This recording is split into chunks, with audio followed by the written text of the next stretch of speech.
Hello friend. सबसे पहले मैं आप लोगों को अपने चैनल सी ए चंदन सिंह पे स्वागत करता हूं।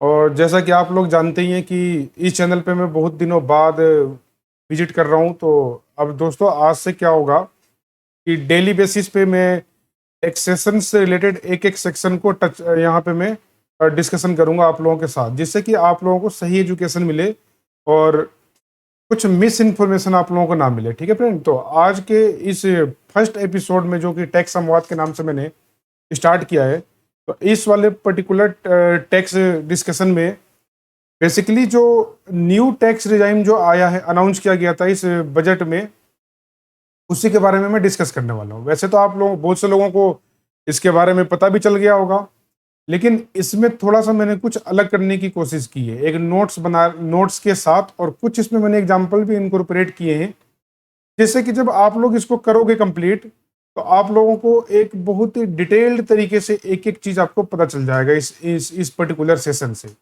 और आप लोग आसानी से ये डिसीजन ले पाओगे कि आप लोगों को न्यू डिजाइन की तरफ जाना है या फिर ओल्ड डिजाइन के अंदर ही अभी कंटिन्यू करना है। ठीक है फ्रेंड, तो बिना टाइम को वेस्ट किए हुए चलिए हम अपने इस सेशन को शुरू करते हैं।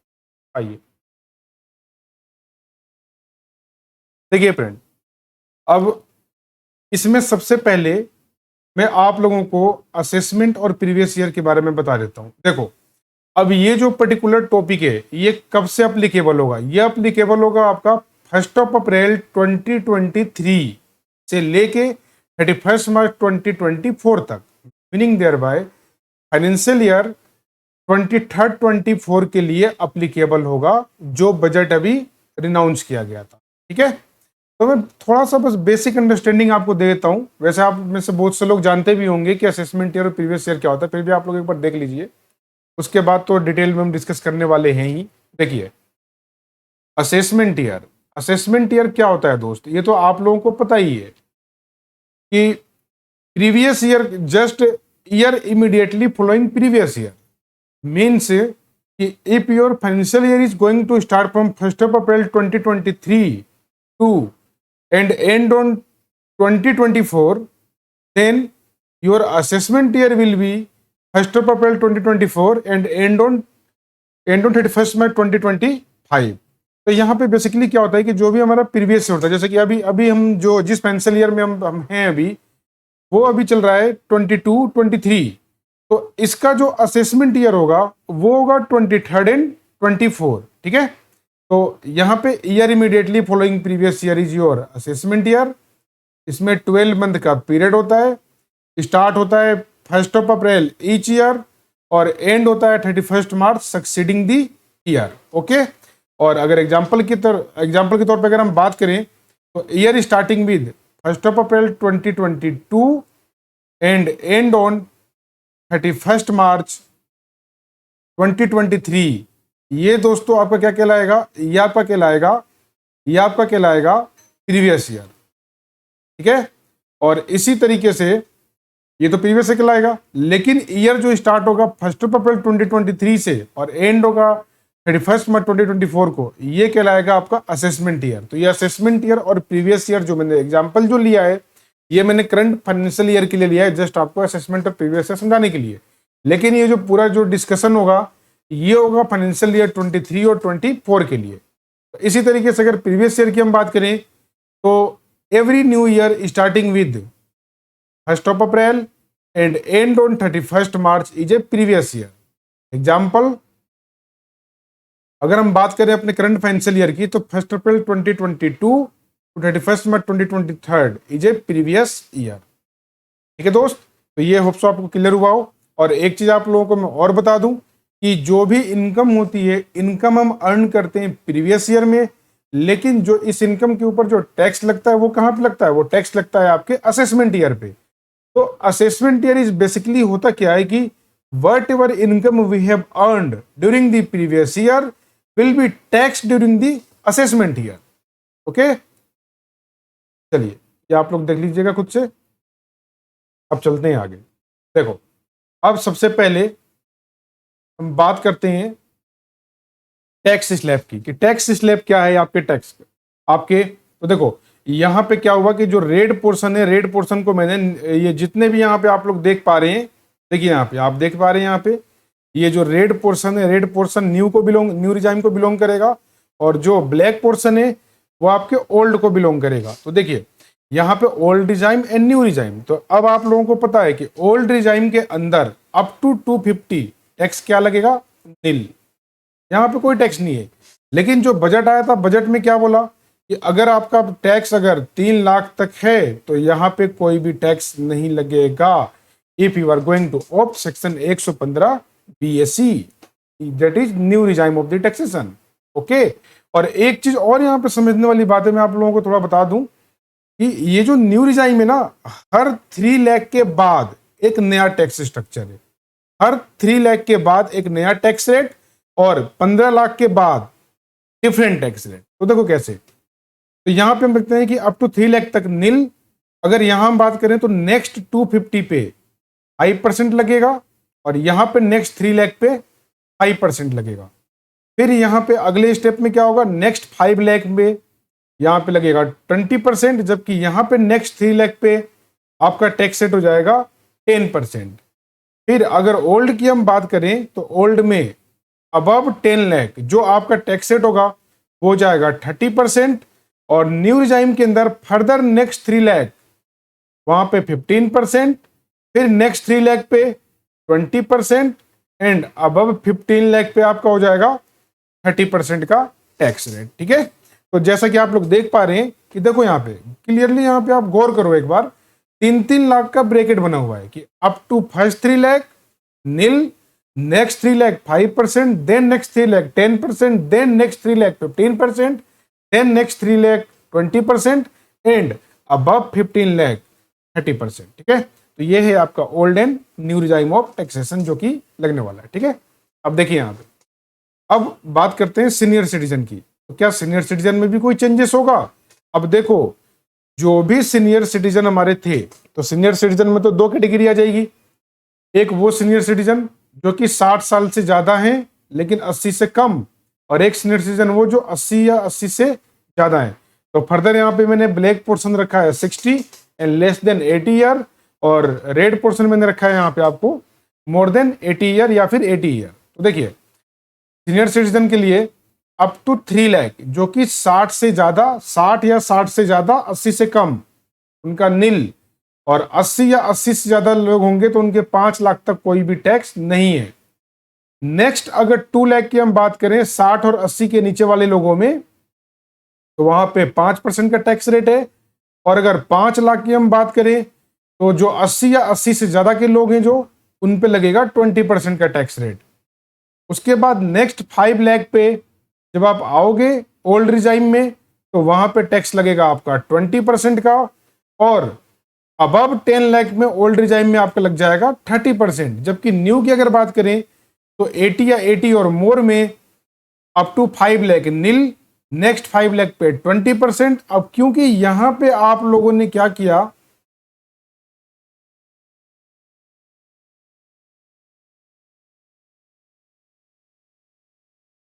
ठीक है दोस्तों, तो यहां पे आप लोगों ने क्या किया कि देखो अगर 5 लाख तक नील है, अगले 5 तक 20 है, तो ऑटोमेटिक आप लोग अब 10 लाख के कैटेगरी से तो बाहर हो गए। तो नेक्स्ट 10 लाख पे सीधे यहाँ पे 30%। तो जो 80 या 80 से ज्यादा वाले लोग हैं उनके केस में आप लोग ध्यान रखना, उस केस में 20% वाला स्लैब ही नहीं आएगा। क्यों नहीं आएगा? क्योंकि ऑलरेडी 20% के रेट तक तो 20% का टैक्स, क्योंकि 5 लाख तक तो नील है और अगले 5 लाख पर उन पर ऑलरेडी 20% लग ही रहा है। तो यहाँ पे नीचे की तरफ यहाँ पे मैंने ब्लैंक छोड़ा हुआ है। अब देखो, अब बात आप लोग करोगे कि यहाँ पे आपने न्यू रिजाइम क्यों नहीं दिया। तो फ्रेंड एक चीज आप लोग बात करना कि जो भी सीनियर सिटीजन है, अगर वो न्यू टैक्स रिजाइम को ऑप्ट करते हैं तो higher tax slab benefit not available to them, तो उनको हायर टैक्स स्लैब बेनिफिट जो होगा वो अवेलेबल नहीं होगा। दो senior citizen who have opted new tax regime, higher tax slab benefit not available to them. ठीक है, तो यहाँ पे आप लोग ध्यान रखिएगा कि अगर कोई भी सीनियर सिटीजन, चाहे वो 60 या 60 से ज्यादा हो, चाहे 80 या 80 से ज्यादा हो, तो उनके लिए फ्रेंड ये जो ऊपर वाला जो ये टेबल है, यही टेबल अप्लीकेबल होगा सेम टू सेम, इसमें कोई भी चेंजेस नहीं है। ठीक है, चलिए आगे बात करते हैं। अब देखो नेक्स्ट, अब ये जो भी बेसिक टैक्स रेट है, इसके बाद क्या होगा आपका, फर्दर इसको आप लोग एजुकेशन सेस 4% इसमें आप लोग ले भी कर दोगे। एजुकेशन सेस भी लग जाएगा बोथ रिजाइम में। और इसके बाद अगर रिबेट की हम लोग बात करते हैं तो ओल्ड रिजाइम में तो पहले से ही टोटल इनकम अगर आपका 5 लाख तक है तो यहाँ पे 12,500 का रिबेट 87A के अंदर तो बैठा ही हुआ है। लेकिन अगर न्यू रिजाइम की बात करोगे तो इसी बजट में अनाउंस किया गया था कि up to total income up to 7 lakh there will be no tax. Okay, चलिए, तो 7 लाख तक न्यू टैक्स रिजाइम में कोई भी टैक्स नहीं है। आइए अब बात कर लेते हैं सरचार्ज की। तो देखिए दोस्त, सरचार्ज की अगर हम बात करें तो यहां पे आप लोगों को क्या दिख रहा है कि अप टू 50 लाख, देखो ओल्ड और न्यू, ओल्ड न्यू इसमें भी एक कहानी है, मैं बताता हूं अभी आप लोगों को। अप टू 50 लाख ओल्ड के अंदर नील सरचार्ज, न्यू के अंदर भी नील सरचार्ज, यहां पे कोई सरचार्ज नहीं लगेगा। लेकिन जो अगला 50 लाख होगा, यानी कि 50 lakh 1 but less than 1 crore, तो देन ओल्ड के अंदर जो सरचार्ज लगेगा फ्रेंड वो लगेगा 10% का, और न्यू के अंदर कितने का लगेगा, यहां भी 10% का ही लगेगा। नेक्स्ट 1 करोड़ यानी कि बिलो 20 करोड़, तो वहां पे जो टैक्स रेट लगेगा आपका ओल्ड में वो 15% का, और न्यू में भी क्या लगेगा 15% का। लेकिन यहीं पे थोड़ा सा गेम हुआ है कि अगर ओल्ड टैक्स स्ट्रक्चर की अगर आप लोग बात करोगे तो यहाँ पे नेक्स्ट 3 करोड़ तक आपका जो सरचार्ज होगा वो होगा 25%, एंड अबव 5 अगर 5 करोड़ से ऊपर की अगर बात करोगे तो यहां पे आपका जो सरचार्ज होगा वो हो जाएगा 37% का। ठीक है, लेकिन अब ये न्यू जो अभी बजट आया था उसी बजट में अनाउंस किया गया था कि ये जो हायर रेट ऑफ जो आपका ये सरचार्ज है ये अब डिसकंटिन्यू कर दिया गया है न्यू के लिए। तो न्यू के लिए फ्रेंड क्या होगा कि ये जो लेवल है आपका अप टू 2 करोड़, यहां तक इस 15% के बाद 2 करोड़ से ऊपर जो भी होगा, जो भी इनकम होगी, उन सब पे सरचार्ज एक फ्लैट रेट से 25% से लगा दिया जाएगा। तो यहाँ पे 37 का कोई मतलब अब नहीं है। ठीक है, जबकि ओल्ड में अगर आप कंटिन्यू रखते हो तो अप टू 5 करोड़ तक ये डिफरेंट टैक्स रेट सरचार्ज लगेगा, और 5 करोड़ से ऊपर 37% लगेगा। जबकि ओल्ड में up to 2 crore different surcharge, and after 2 crore 25% का सरचार्ज एप्लीकेबल हो जाएगा। ठीक है, चलिए, तो होप सो आप लोगों को ये क्लियर हुआ हो। अब देखिए, अब इसी चीज को मैंने टोटल 3 एग्जाम्पल के थ्रू सप्लीमेंट किया है जिससे कि आप लोगों को आसानी हो चीजों को समझने में। आइए देखते हैं। देखिए, पहला एग्जाम्पल नंबर 1 फटाफट देख लेंगे, इसमें ज्यादा टाइम नहीं लगाएंगे हम लोग। देखो, नो इन्वेस्टमेंट बाय असेसी, हम यहाँ पे सपोज कर रहे हैं कि कोई भी इन्वेस्टमेंट नहीं है जिससे कि हम न्यूट्रल हो जाएं और उसके बेसिस पे डिसीजन लें। और जो सैलरी है आपकी वो है अप टू 750। सैलरी आपकी कहाँ तक है दोस्तों, अप टू 750 है। ठीक है, तो सैलरी हमने मान लिया कि 750 है, और बाकी जो चीजें कोई इन्वेस्टमेंट आपकी नहीं है। अच्छा, अब आप बोलोगे सैलरी आपने बिजनेस तो बताया नहीं, तो फ्रेंड यहाँ पे 750 को आप सैलरी की जगह पे बिजनेस भी कर सकते हो। बस डिफरेंट ये होगा, ये जो 50,000 का जो स्टैंडर्ड डिडक्शन होगा, स्टैंडर्ड डिडक्शन माइनस नहीं हो करके यहाँ पे टोटल आपका बिजनेस इनकम ही बन जाएगा। ठीक है, तो फिलहाल मैं ये एग्जाम्पल सैलरी के बेसिस पे करा रहा हूँ ताकि समझ सको आप लोग। देखो, तो टैक्सेबल सैलरी की अगर हम बात करें, यहाँ पे अगर हम बात करें कि how much is our taxable salary, तो यहाँ पे 750 का आपका जो सैलरी है ग्रोस सैलरी, उसमें से 50,000 का आपको क्या मिल जाएगा, स्टैंडर्ड डिडक्शन मिल जाएगा। यहाँ पे देख लो, standard deduction under old design under head salary, वो तो है ही है, था ही पहले से ही, लेकिन now it is also extended to new regime also which was earlier not allowed. आपको पता है कि न्यू रिजाइम में जो भी लोग जाते थे उनको स्टैंडर्ड डिडक्शन सैलरी से नहीं मिला करती थी, लेकिन अब ये स्टैंडर्ड डिडक्शन न्यू को भी अलॉट कर दिया गया है। ठीक है, तो यहाँ पे आपका जो सैलरी होगा वो 7 लाख और अप टू 7 लाख हो जाएगा। ठीक है, अब देखो, अब आपको पता है कि ओल्ड में 250 तक नील टैक्स, और न्यू में क्या होगा, फर्स्ट 3 लाख पे नील टैक्स, ओल्ड में नेक्स्ट 250 पे 5% का टैक्स लग जाएगा, तो यहां पर आ जाएगा 12,500, और न्यू में आपका 3 लाख इंटू 5% यह आ जाएगा 15,000। उसके बाद नेक्स्ट 2 लाख की अगर हम बात करें ओल्ड में दोस्तों, तो क्योंकि नेक्स्ट क्या बचा, 2 लाख ही तो बचा, तो लेकिन ये 10 लाख से कम वाले स्लैब में है, तो यहाँ पे लगेगा आपका 20% का, तो यह आ जाएगा टैक्स आपका 40,000। और न्यू में आपको पता ही है कि हर 3 लाख के बाद हर 3-3 लाख का एक ब्रैकेट बना हुआ है, तो फर्स्ट 3 लाख पे नील, नेक्स्ट 3 लाख पे 5%, तो नेक्स्ट 3 लाख के अंदर जो भी चीजें आएंगी उस पर लगेगा 10%, तो बचता है केवल 1 लाख रुपए। 1 लाख पे लग गया 10% का, तो ये 10,000 का टैक्स आ गया आपके न्यू के अंदर। अब अगर टोटल टैक्स की हम बात करें तो ओल्ड में आपका बनता है 52,500 और न्यू में कितना बनता है 25,000। देख पा रहे हो आप लोग, यहाँ पे देखिए कितना डिफरेंस है, ध्यान से देखो, 27,500 का डिफरेंस है टोटल, इतनी की टैक्स सेविंग हो रही है। अब देखिए, अब रिबेट करते हैं, रिबेट अंडर 87A। यहाँ पे तो कोई भी रिबेट आपको मिलेगा नहीं। क्यों नहीं मिलेगा रिबेट? क्योंकि आपका जो टोटल इनकम है वो 5 लाख से ज्यादा हो चुका है, ठीक है। लेकिन न्यू में क्या बोला गया था, न्यू में up to 7 lakh there will be no tax, therefore you will be, आपको you will be eligible for rebate under 787A for 25,000। यहाँ पे आपको रिबेट मिल जाएगा, तो यहाँ पे नेट टैक्स आएगा 52,500, यहाँ पे आ जाएगा नील क्योंकि रिबेट मिल गया 25 का। 4% का आप एजुकेशन सेस लगा दो, तो यहाँ पे आ गया 2100, यहाँ पे नील आ गया, और टोटल जो टैक्स लायबिलिटी आपकी आएगी वो आ जाएगी 54,600 का। जबकि अगर न्यू की बात करोगे तो न्यू के ऊपर दोस्तों कोई भी टैक्स नहीं लगेगा। क्यों? क्योंकि अगर अप टू 7 लाख तक अगर आपका प्रॉफिट होता है तो इसके ऊपर कोई, इस पे आपको रिबेट मिल जाता है 87A का, और ये टैक्स के दायरे में नहीं आएगा। ठीक है, तो ये है आपका फर्स्ट एग्जाम्पल। अब देखिए, अब दूसरे एग्जाम्पल को देखते हैं। यहां देखो, यहां पे हम लोग सपोज क्या कर रहे हैं,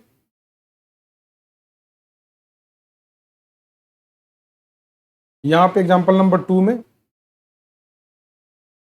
यहां पे सपोज करते हैं कि सैलरी अपनी कितनी है, ये है 10 लाख की, और 80C की इन्वेस्टमेंट है 150, 80D की मेडिकल है में 25,000, और मेडिकल एक्सपेंडिचर सीनियर सिटीजन का है 50,000, और एनपीएस है आपका 50,000 का। तो जो भी मैक्सिमम पॉसिबल डिडक्शन है वो मैंने क्लेम कर लिया है। फर्दर अगर कोई डिडक्शन हो तो उसको आप लोग सप्लीमेंट कर सकते हो, हालांकि इसके बेसिस पे समझने में आसानी होगी।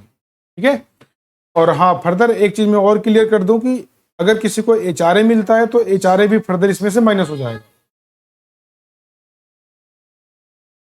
ठीक है फ्रेंड, तो देखिए, सबसे पहला आपका आता है सैलरी आफ्टर स्टैंडर्ड डिडक्शन। ये तो आपको मिलेगा ही मिलेगा, तो दोनों में हो गया ना अवेलेबल, वहां से तो माइनस होना ही होना है।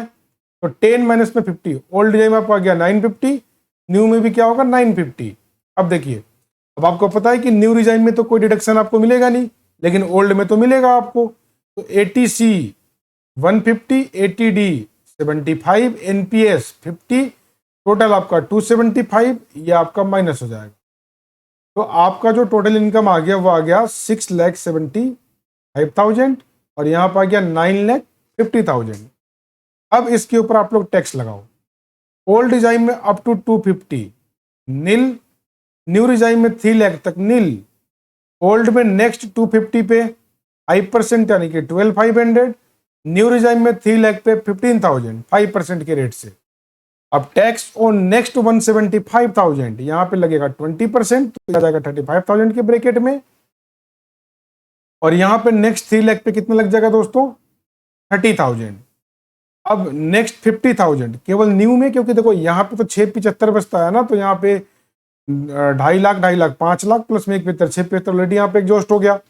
यहाँ पे 950 है तो 3 3 6 3 3 6 3 9। अब यहाँ पे जो रिमेनिंग जो 50,000 जो बचा रहेगा आपका, इस 50,000 पे 15%, क्योंकि नेक्स्ट 3 लाख पे 15% लगता है न्यू डिजाइन में, तो यहाँ पे टैक्स आया दोस्तों आपका 7,500 का। अब डिफरेंस दोस्तों देखो आप लोगों के सामने है।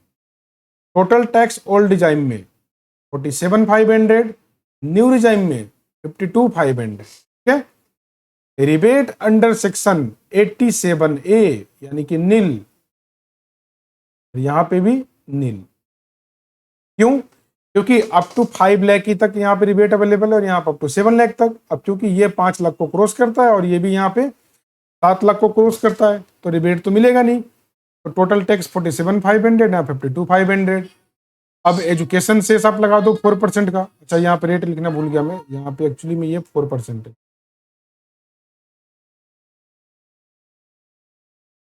ठीक है फ्रेंड, ये 4% है तो यहाँ पे 1900 और यहाँ पे 2100। जो टोटल टैक्स लाइबिलिटी आएगी आपकी 49,400 और यहाँ पर जाएगा 54,600 का।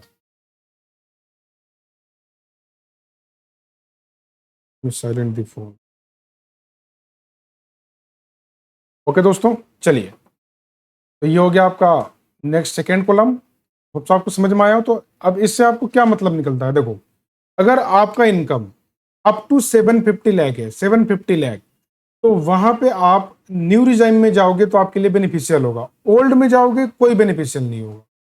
हाँ, लेकिन अगर हाउसिंग प्रिंसिपल भी है आपके पास, हाउसिंग रेंट है आपके पास, हाउसिंग का इंटरेस्ट है आपका, हाउसिंग लोन का, और वो 2 लाख को क्रॉस करता है तो उस केस में आप वहां पे जा सकते हो ओल्ड में भी, वो बात अलग है। लेकिन सबके पास तो वो होगा नहीं, तो मैंने बस बेसिकली इसके बेसिस पे लिया। तो फर्दर जो भी डायरेक्शन अगर आपको होगा तो आप इसमें एडलेस करके आप अपने आप से पता लगा सकते हो। लेकिन एक चीज क्लियर कट है कि अप टू 750 वो new regime is more beneficial, तो यहाँ पे आप जा सकते हो।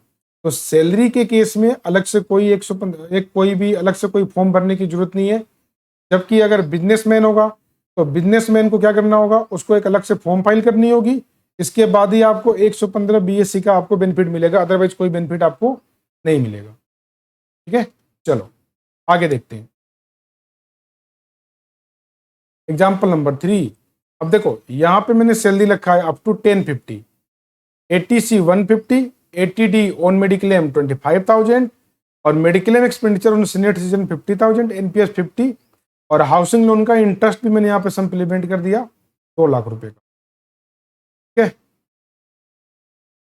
देखिए, salary after standard deduction 1050 minus 50, यहाँ पे 10 लाख, यहाँ पे 10 लाख, दोनों में ही set off loss under house property यहाँ पे 2 लाख का मिल जाएगा। लेकिन यहाँ पे आपको कोई भी बेनिफिट नहीं मिलने वाला। Gross total income old regime 8 lakh, new regime में बताओ कितना होगा, 10 लाख।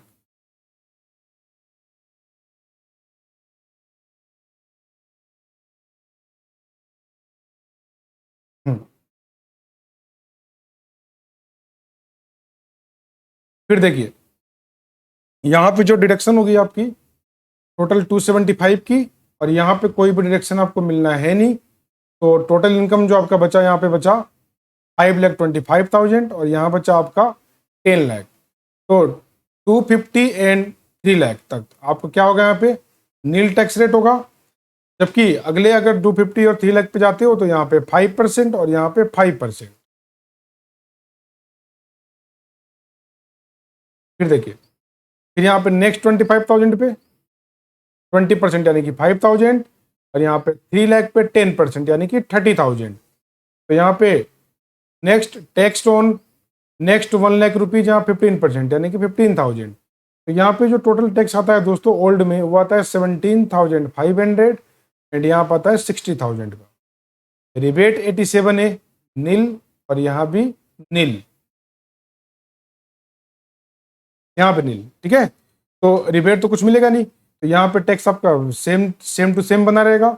एजुकेशन सेस की अगर हम बात करते हैं 4%, तो यहाँ पे 700 और यहाँ पे 2400।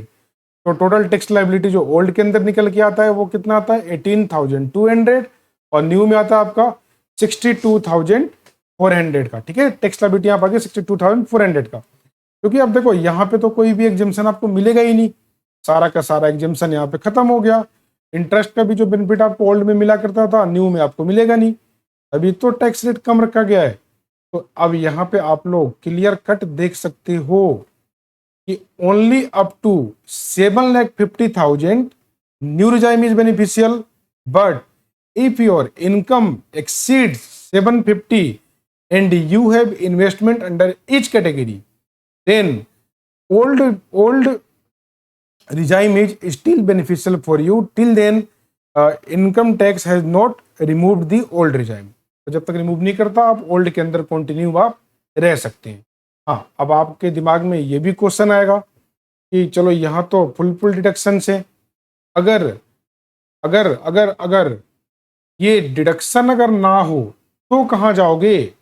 अगर आपके पास कोई डिडक्शन ही नहीं हुआ और इनकम आपका 10 लाख तक जा चुका, तो दोस्तों उस केस में मैं बताता हूँ आपको, सिंपल आप न्यू रिजाइम की तरफ मूव कर जाएं। अगर इवन आपका इनकम अगर 10 लाख तक है और कोई भी इन्वेस्टमेंट नहीं है, तो फिर ब्लाइंडली आप लोग न्यू की तरफ शिफ्ट करें, ओल्ड की तरफ जाने की कोई रिक्वायरमेंट नहीं है। लेकिन अगर आप लोगों के पास डिडक्शन बिल्कुल कंप्लीट है, तो उस केस में आप लोग ओल्ड की तरफ जाएंगे तो आपको वहाँ पे बेनिफिट मिलेगा, न्यू की तरफ कोई बेनिफिट नहीं मिलेगा। तो यहाँ पे दोस्तों देखो, ओल्ड रिजाइम में न्यू रिजाइम की अगर हम बात करें तो गवर्नमेंट जैसा कि बोल रही है कि बहुत ज़्यादा बेनिफिट दे दिया, तो एज सच ऐसा कुछ भी नहीं है, कुछ ज़्यादा बेनिफिट नहीं है, बल्कि बेवकूफ़ बनाएगी और कुछ भी नहीं है। अब देखो, अब मैं कहता हूँ कि ये पैरेलल दो स्कीम जो रखी गई है, ये 2 स्कीम रखने की जरूरत ही क्या है? सिंपल गवर्नमेंट को क्या करना था? ओल्ड रिजाइम को खत्म कर देना था और न्यू रिजाइम को रखते इसी टैक्स स्ट्रक्चर पे, लेकिन यहाँ पे एटलीस्ट जो डिडक्शंस में मिलती थी उस डिडक्शन को ये खत्म नहीं करते, तो फिर हमारा जो न्यू रिजाइम होता वो बहुत ही बेनिफिशियल होता। अदरवाइज न्यू रिजाइम उतना बेनिफिशियल नहीं है। ठीक है फ्रेंड, तो अब आप लोग आसानी से इस एग्जाम्पल के बेसिस पे आप आप निर्णय ले पाओगे, आराम से डिसीजन ले पाओगे कि whether new regime is beneficial for you और ओल्ड रिजाइम। तो इसके बेसिस पर आप डिसीजन आराम से ले सकते हैं। तो होप सो आप लोगों को ये समझ में आया हो new regime and old regime. अब जो नेक्स्ट जो टॉपिक होगा, उस टेक्स्ट टॉपिक में मैं बेसिकली LIC के ऊपर डिस्कशन करने जाऊंगा कि LIC की जो मैच्योरिटी प्रोसीड्स होगी वो किस तरीके से टैक्सेबल होगी आप लोगों के हाथ में, उसी के ऊपर मैं डिस्कस करने जाऊंगा नेक्स्ट एपिसोड में। ठीक है फ्रेंड, तो ऐसे में जो भी डिस्कशन हम करने जाएंगे तो मैं पहले ही आपको बता दिया करूंगा। तो इसी के साथ अब मैं अपने इस सेशन को ख़त्म करता हूँ। होप सो आप लोगों को समझ में आया हो, और अगर आप लोगों को ये लेक्चर अच्छा लगा हो तो लाइक शेयर कमेंट करना ना भूलें। ओके फ्रेंड, धन्यवाद।